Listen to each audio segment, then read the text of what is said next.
Brain detoxers, how are you all doing today?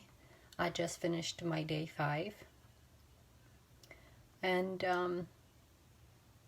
it was a very interesting day actually. After finding out Kobe Bryant has passed away, and really it made me realize why is this so important for me to continue to work on my negative thoughts and just removing them so I can have more room to be grateful for what I have, to be able to appreciate life more, and to live in the moment.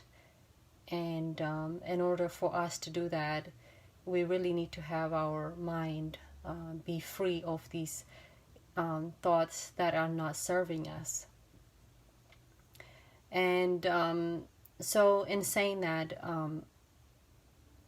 what I really recognize is that, not only I have to forgive my own self, I also have to reach out and ask anyone that I may have, hurt in some way, their forgiveness. And if you watching this, and if you are someone who is part of my life and who has been part of my journey some time ago, and if I have hurt you in a kind of way, I do ask your sincere apology and forgive me.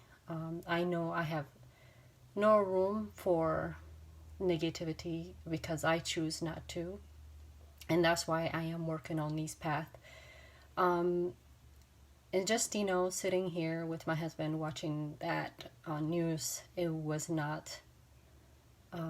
It was sad because he was very young, and he was making impact to the world by his game, by his message, and at the same time also his daughter also, and she was taking his path which he has set up,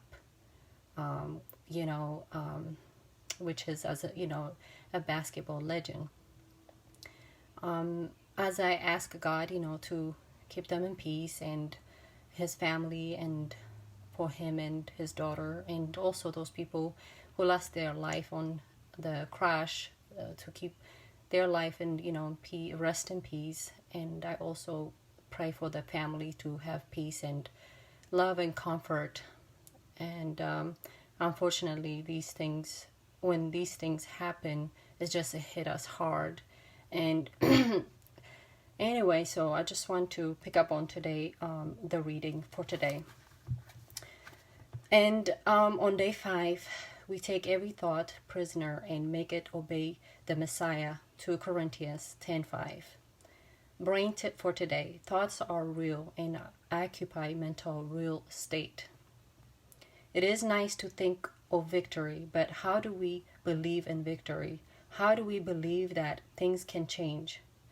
It starts in our minds. It's easy to think that thoughts are not real things and do not really impact our health and the quality of our lives. I mean, what is a thought? It isn't just a bit of hot air. The most important thing is that what we do with that thought, right? Thoughts are real things. When we think on things, we build it into the structure of our brain. A thought is a physical entity, changing the environment of our brain and body. When we choose to allow a thought to grow inside our brains, feeding it with attention and time, it will affect the cells in our brain and body, impacting our future thoughts, words, and action. It is therefore incredibly important to monitor what we allow in our heads, taking every thought prisoner, and making sure the things we think about are good, wholesome, not toxic and harmful. We are what we think, so think wisely. And on today's lecture, actually on her guide on the app, she was saying that actually a thing is called thalamus, and when we are holding these toxic thoughts, they actually can shorten our life. I know I want to live a longer life, as you know, and with the life that I live, I want to be able to enjoy it. So, my friends, I hope you were able to enjoy the process going through this challenge. And if you haven't started already, I strongly recommend you to join me in this journey, because it is our best desire to be able to have a wonderful life, and that starts by changing our thoughts. Love you and have a peaceful day.